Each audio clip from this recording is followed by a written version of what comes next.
Alhamdulillahi Rabbil Alamin wassalatu wassalamu ala ashrafil anbiya'i wal mursalin wa ala alihi wa sahbihi ajma'in.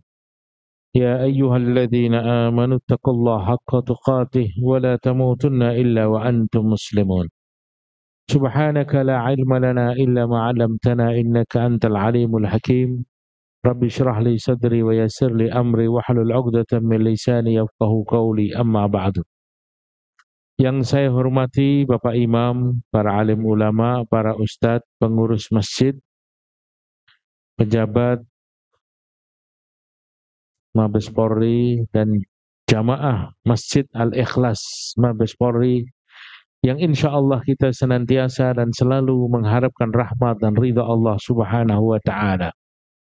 Alhamdulillah, dengan izin Allah Subhanahu wa Ta'ala, Allah pertemukan kita kembali di rumah Allah, tempat yang paling mulia.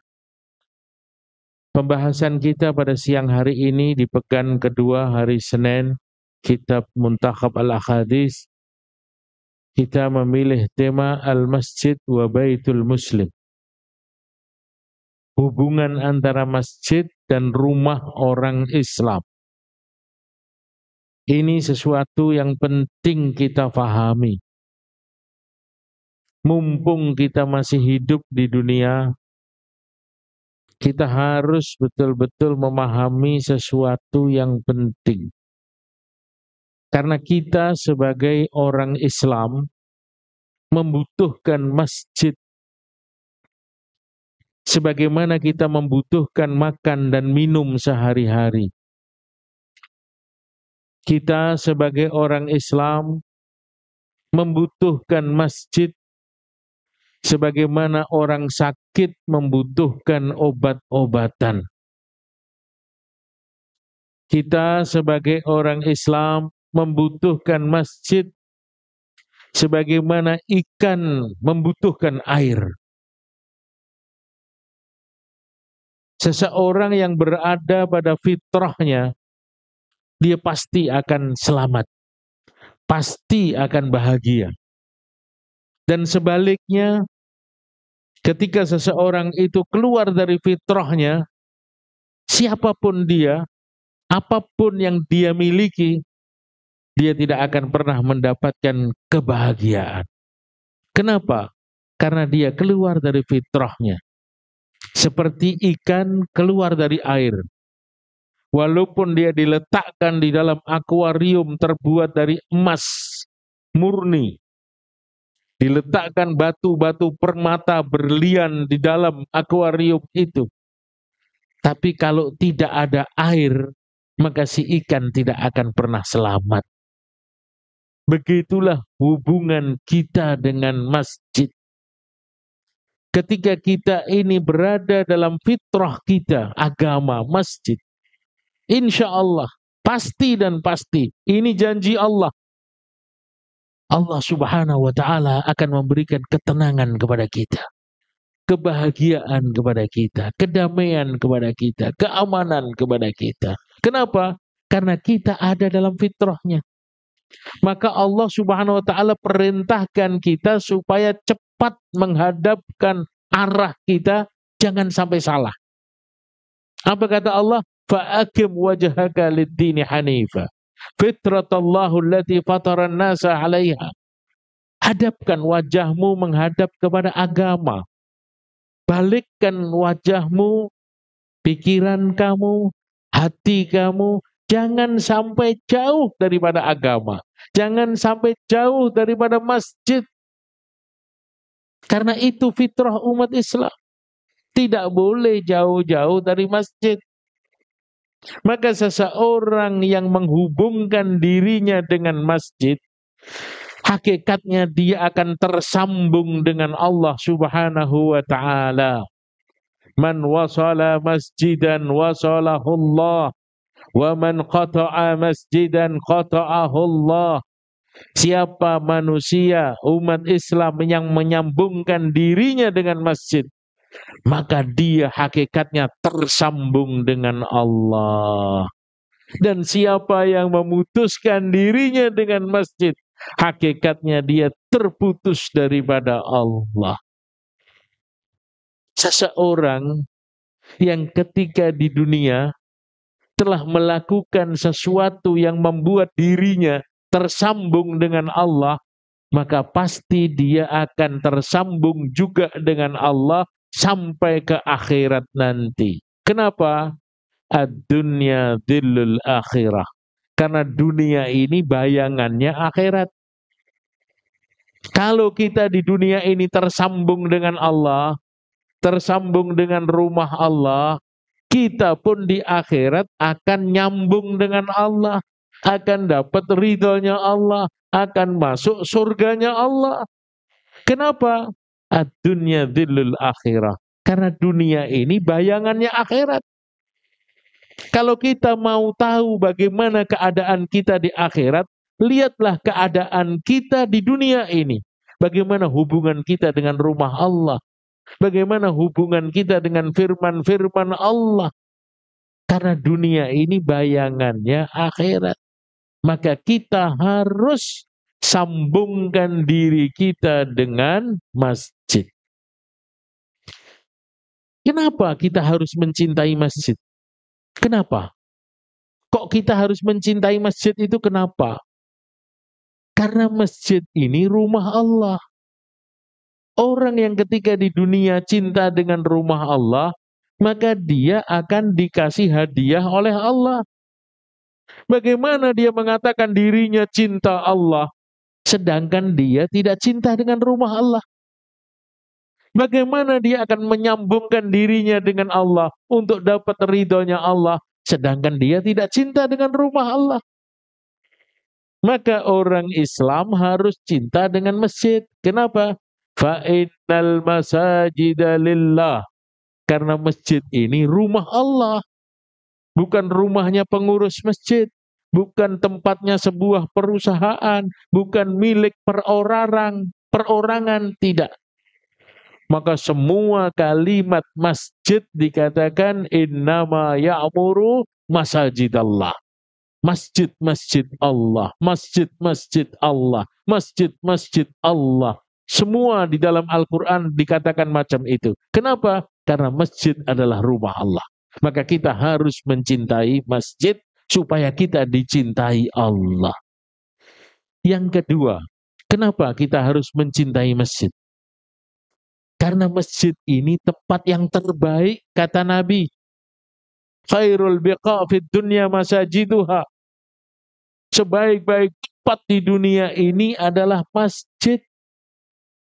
Bagaimana kita mengatakan diri kita orang baik kalau kita tidak mau berada di tempat yang baik? Bagaimana kita mengumumkan kepada orang-orang bahwa kita orang baik kalau kita tidak tahu mana tempat yang terbaik? Maka kita dianjurkan untuk datang ke masjid, mencintai masjid, diantaranya karena masjid ini khairul biqa fid dunya, tempat yang terbaik di dunia. Walaupun masjid itu terbuat dari seng, dari gedek, lantainya tanah, atapnya hanya pelepah-pelepah kurma. Kalau itu namanya masjid, dikumandangkan azan, dipakai sholat, maka itu kata Nabi khairul biqa fid dunya, tempat yang terbaik di dunia ini yang harus kita cintai. Kemudian kenapa kok kita harus mencintai masjid? Kok kita harus berada di masjid? Karena masjid ini merupakan sarana tazkiyatun nufus. Tempat orang yang mau bertobat. Tempat orang untuk membersihkan diri. Tempatnya malaikat berkerumun. Seseorang yang ada di masjid, hakikatnya dia ingin bersih. Dia ingin menjadi yang lebih baik. Fihi rijalun yuhibbuna yatatahharu wallahu yuhibbul mutahhirin. Di dalam masjid adalah orang-orang yang ingin mensucikan diri, dan Allah Subhanahu wa taala suka dengan orang-orang yang mensucikan diri. Itulah di antara alasan-alasan kenapa kita harus mencintai masjid. Kemudian apa yang akan Allah berikan kepada kita kalau kita ini berada di masjid?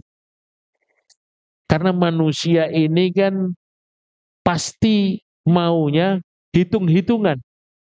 Saya mau ke masjid, apa yang Allah berikan kepada kita? Apa yang kita dapatkan kalau kita ada di masjid? Masya Allah, tabarakallah. Kalau kita ada di masjid, yang Allah berikan kepada kita sesuatu yang luar biasa.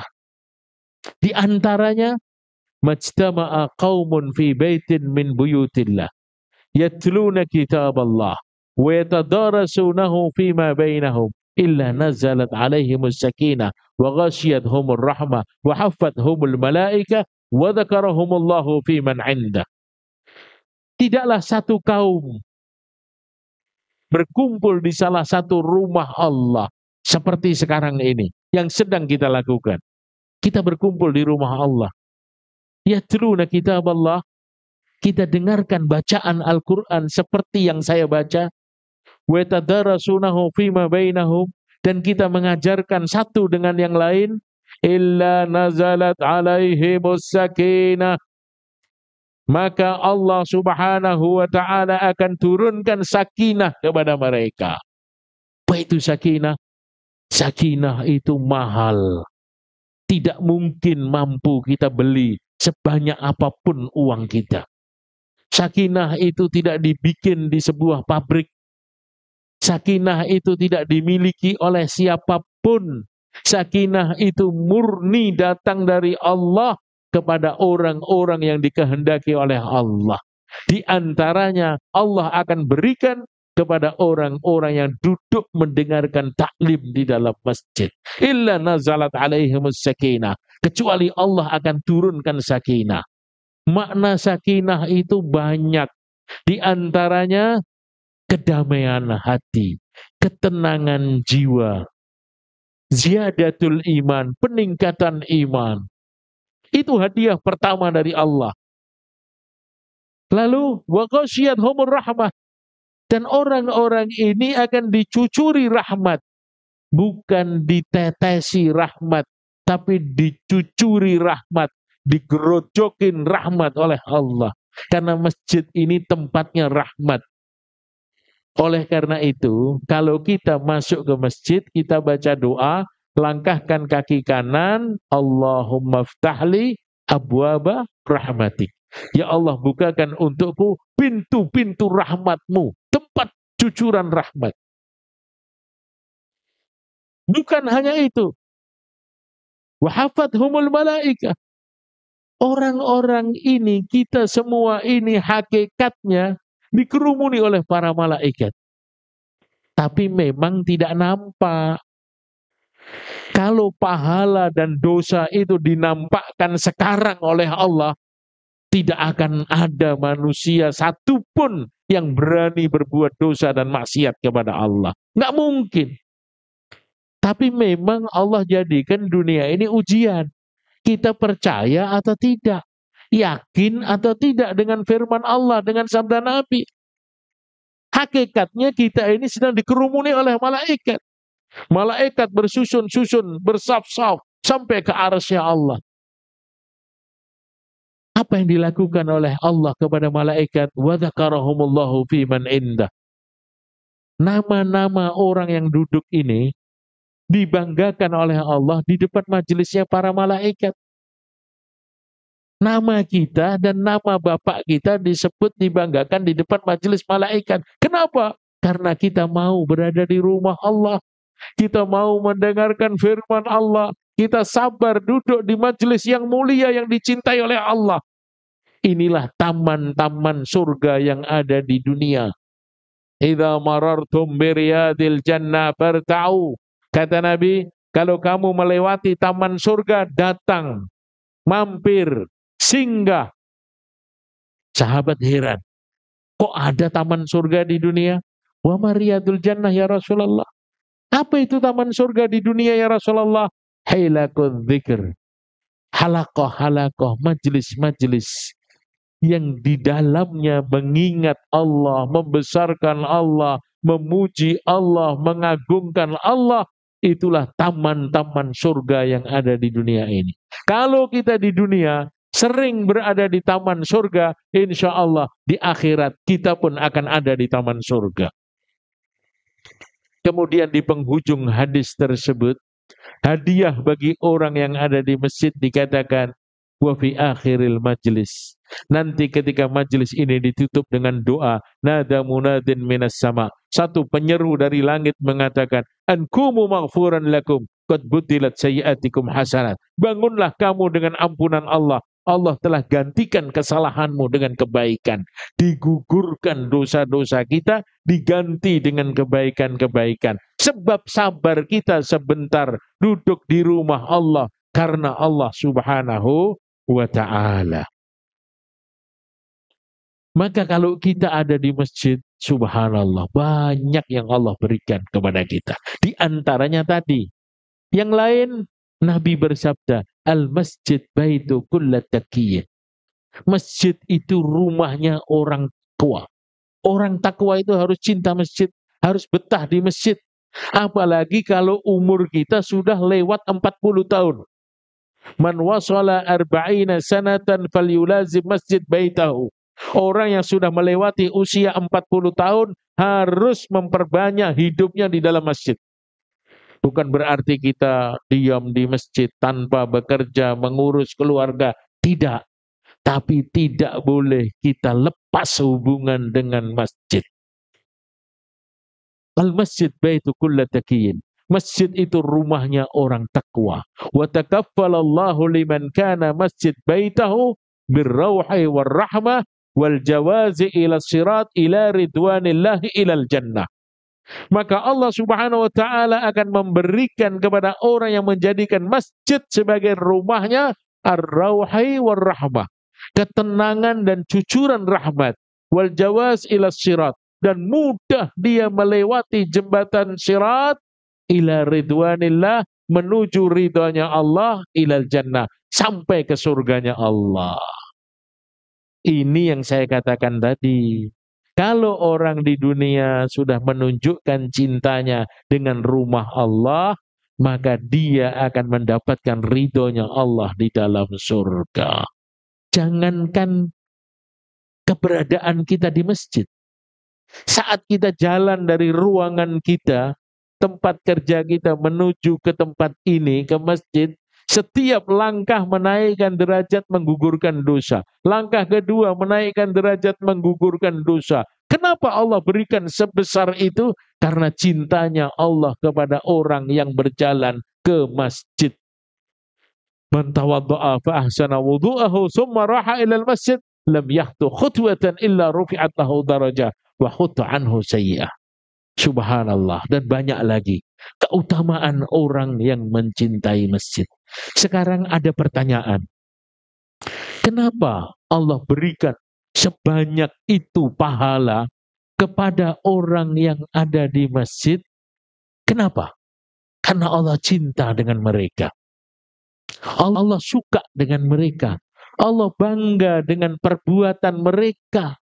Sehingga di akhirat nanti Allah mengundang orang-orang itu dengan undangan khusus, undangan cinta dan kasih sayang, kata Allah. Aina jirani, mana tetanggaku, mana tetanggaku, mana tetanggaku. Sampai malaikat heran dengan pertanyaan Allah.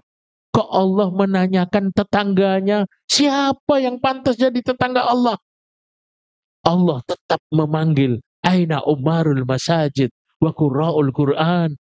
Mana orang yang ketika di dunia mau memakmurkan masjid dan mau membaca Al-Quran, dialah tetangga-tetanggaku hari ini, kata Allah SWT. Begitu mulianya. Sehingga Allah jadikan dia tetangganya Allah. Karena saat di dunia dia memakmurkan masjid dan membaca Al-Quran. Bukan hanya itu. Di tengah-tengah hiruk pikuknya hari mahsyar yang sangat genting pada saat itu, sebagian manusia tenggelam dengan keringatnya sendiri. Ada 7 golongan manusia diletakkan di atas mimbar-mimbar cahaya. Salah satu 7 golongan itu adalah rajulun qalbuhu mu'allakun bil masajid. Seseorang yang hatinya selalu terpaut dengan masjid. Maka jadikanlah diri kita di sisa-sisa umur kita ini seseorang yang betul-betul hati kita ini terpaut dengan masjid. Supaya apa? Supaya Allah bersihkan hati kita. Supaya kita selalu tersambung oleh Allah. Dan Allah subhanahu wa ta'ala akan berikan hadiah yang besar untuk kita di akhirat nanti. Masih banyak lagi pembahasan mengenai masjid. Dan bagaimana hubungan masjid dengan rumah kita. Maka insya Allah pembahasan ini akan kita bahas di pertemuan berikutnya. Karena rumah seorang Islam yang terhubung dengan masjid, rumah itu akan dikerumuni malaikat, akan dijaga oleh Allah sebagaimana Allah menjaga Ka'bah Syarif. Bagaimana cara menghubungkan rumah kita dengan masjid? Insya Allah kita akan bahas dalam pertemuan berikutnya. Subhanakallahumma wa bihamdika asyhadu an la ilaha illa anta astaghfiruka wa atubu ilaik.